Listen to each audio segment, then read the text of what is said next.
میرے پاس ریسنٹلی ایک خاتون آئی، تو جب آئی تو میں نے ان سے کہا کہ بولیے، بات کیجیے، کیونکہ میں دیکھ رہا تو بہت زیادہ ٹینس تھی نا. تو کہتی ہے نہیں، پردہ ہے، کسی کا پردہ ہے. میں نے کہا آپ ڈاکٹر کے پاس آئی ہیں، آپ کھل کے بات کریں.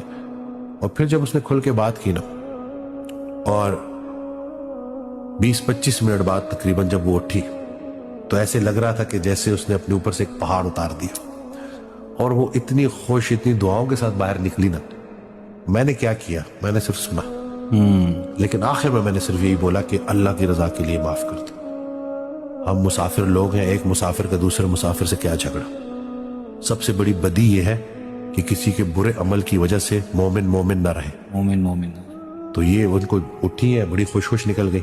تو یہی ہے نا کہ اکثر لوگ وہ ایک جگہ پہ اڑ جاتے ہیں، ماضی میں جا کے ماضی کو بدلنا چاہتے ہیں. وہ ماضی جو ویسے ہی ماضی بن چکا ہے، گزر چکا ہے. گزر چکا ہے.